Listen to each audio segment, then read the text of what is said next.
धायच सुंदरी कि काणी कुजी थौ जार माटा ताहा के सुंदर जेड़े बड़ जहाकर कह जनम भाषा सबुनु मुंदल।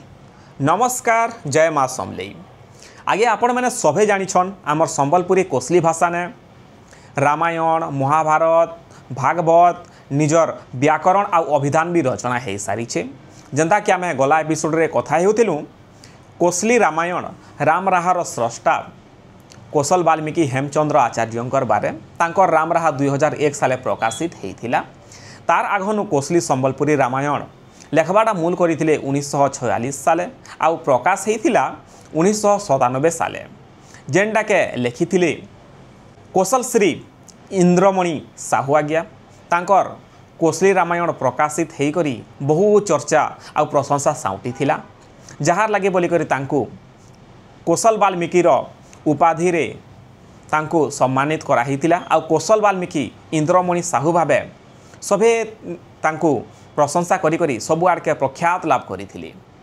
से जड़े कबीर सांगे जड़े स्वाधीनता संग्रामी जड़े कविराज आ जड़े राजनेता केनता थिला तांकर साहित्य साधना आज ये एपिसोड रे आमे चर्चा करबा के जाउछू। तो चलुन आज ये खोजर एपिसोड के आरंभ करमा आ जानमा कौशल वाल्मीकि कौशल श्री इंद्रमणि साहू आज्ञांकर विषय ने। कवि इंद्रमणि साहू जन्म होते 1923 सेप्टेम्बर 29 तारिख दिन आघर पाटना स्टेट बलांगीर जिला पाटनागढ़ पाखर सानकलंगापाली गाँव ने। पिता मंगलू साहू और माँ बैदेही साहूंकर खुले गोटे साधारण परिवार तांकर जन्म होता।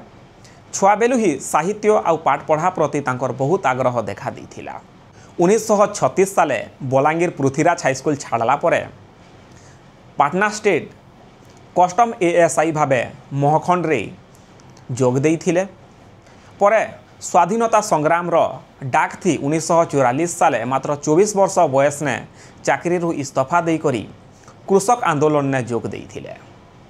से इंग्रेज राजा आउ जमीदार मानकर अन्याय अत्याचार कथार उपरे गांधीपाला लेखिकरी गाँ गाँ ने प्रचार करुथिले आउ लोक मान को सचेतन आउ जागृत करुथिले।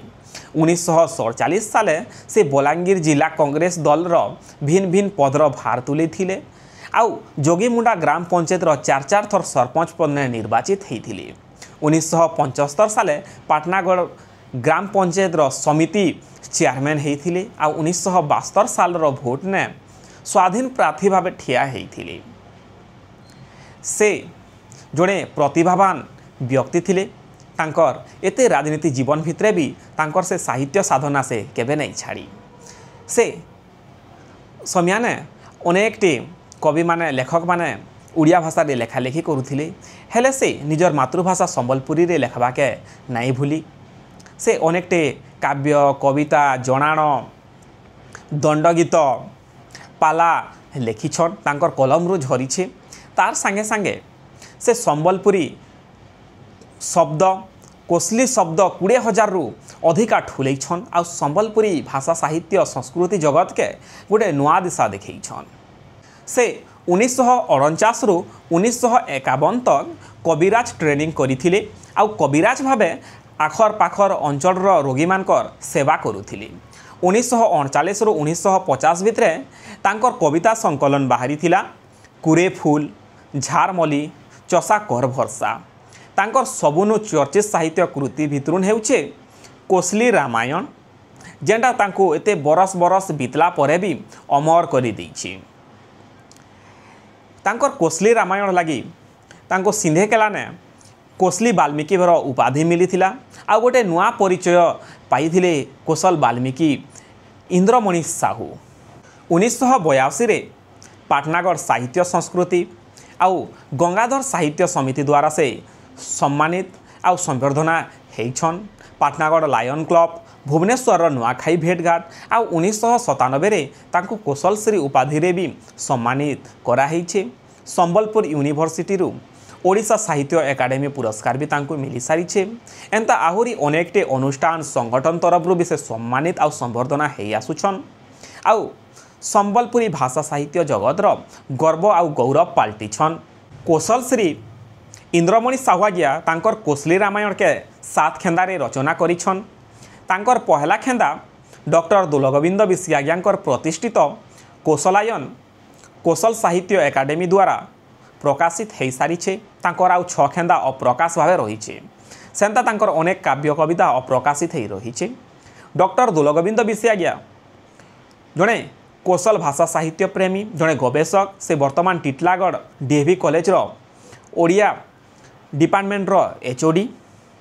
से तांकर छात्र समय ही कोसली भाषा साहित्य आंदोलन ने से जोग देइथिले। आ कोसल रत्न प्रयाग दत्त जोशी आज्ञांकर संगे से घोषणा करथिले कोसली संबलपुरी गोटे स्वतंत्र भाषा, इटा उड़िया भाषार उपभाषा नुहे से बोली करी। आउ कोसली संबलपुरी भाषार प्रचार लगी से कोसली पत्रिका कोसल श्री संपादन करथिले। तांकर कोसलायन कोसल साहित्य एकाडेमी द्वारा प्रयाग दत्त जोशी आज्ञांकर कोसली भाषार संक्षिप्त परिचय भी प्रकाशित करिछन। आउ एंता अनेकटे काव्य कविता बही माने सेन संपादन करथिले। आउ तांकर गोटे बहुत बड़ अवदान अच्छे संबलपुरी कोसली भाषा साहित्य जगत के। कौशल वाल्मीकि इंद्रमणि साहू आज्ञा 11 सेप्टेम्बर 2006 साले सरगलोक गमन करथिले। से वर्तमान नाइनस हेले तांकर कलमरू झरला काव्य कविता तांकर साहित्य कीर्ति कोसली रामायण तांको अमर कर देइछे।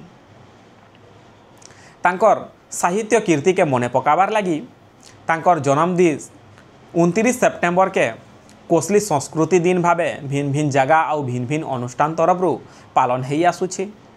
से जड़े राजनेता, कविराज, कवि, स्वाधीनता संग्रामी भावे ई माटी ने जन्म होकर सबको धयन कर देइछन।